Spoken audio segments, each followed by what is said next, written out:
मस्तच टेम्पटिंग दिसत आहेत ना कळीचे लाडू, किंवा आपण याला शेवचे लाडू देखील म्हणतो. बनवायचे आहेत ना तर व्हिडिओ शेवटपर्यंत नक्की बघा. माझं स्वयंपाकघर या यूट्यूब चॅनलमध्ये तुम्हा सर्वांचं अगदी मनापासून स्वागत. तुम्ही बघू शकता इथं शेव आहे आणि त्याच्यामध्ये मी पाक टाकलेला आहे. खूप छान असा मुरलेला, आणि लाडू देखील तुम्ही बघू शकता खूप सुंदर अप्रतिम झाले होते चवीला. शेवचे लाडू बनवण्याचा हा माझा पहिलाच प्रयत्न, तरी अगदी परफेक्ट झाले होते. पाक देखील आणि सगळ्याच गोष्टी खूप छान असे अप्रतिम झाले होते चवीला. तर रेसिपी शेवटपर्यंत नक्की बघा.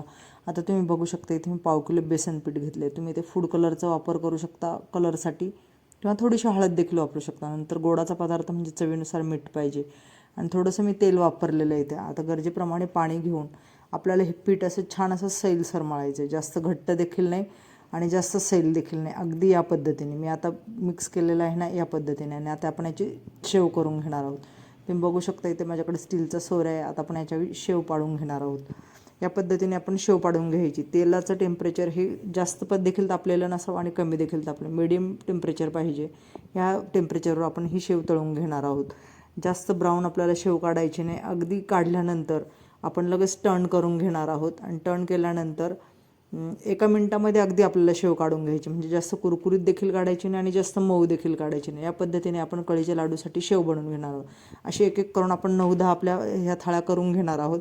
त्यानंतर आपल्याला शेव छान अशी मिक्स करून घ्यायची, कुस करून घ्यायची. आता तुम्ही बघू शकता याच पद्धतीने मी सगळी शेव काढून घेतलेली. ही शेव माझी सगळी बनवून झालेली आहे. आता परातीमध्ये आपण ही शेव छान अशी मिक्स करून घेणार, कुस करून घ्यायची हाताच्या साहाय्याने. जर आपली शेव जर कडक झाली तर तुम्हाला ही मिक्सरमध्ये बारीक फिरवून घ्यावी लागते. त्याच्यामुळं आपण शेव काढतानाच याची काळजी घ्यायची. जास्त कडक देखील शेव झाली नाही पाहिजे आणि जास्त नरम देखील नाही.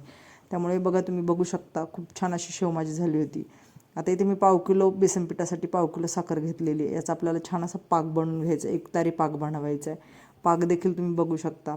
ॲट अ टाईम सेम टाईमला त्याच आपल्याला बाजूच्या साईडला आपल्याला ड्रायफ्रूट्स, हा घरात अवेलेबल असलेले ड्रायफ्रूट्स आपल्याला तळून घ्यायचे. तिथे मी काजू, बदाम आणि थोडेसे मनुके वापरलेले. ते आपल्याला तुपावर तळून घ्यायचे, आणि ते आपण जी शेव चुरून घेतली होती त्यामध्ये ॲड करणार आहोत.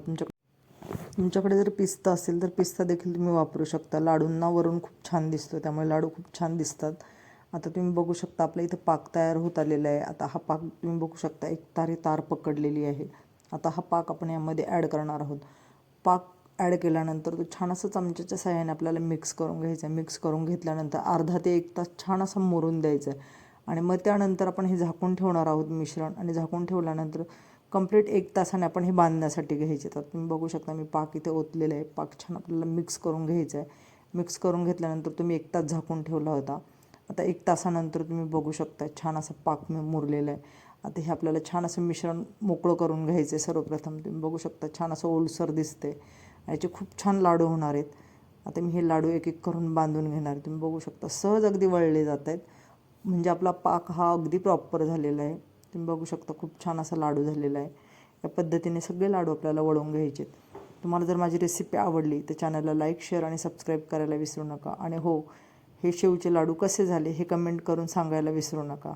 चला तर मग भेटूया पुन्हा एका नवीन रेसिपीमध्ये. धन्यवाद.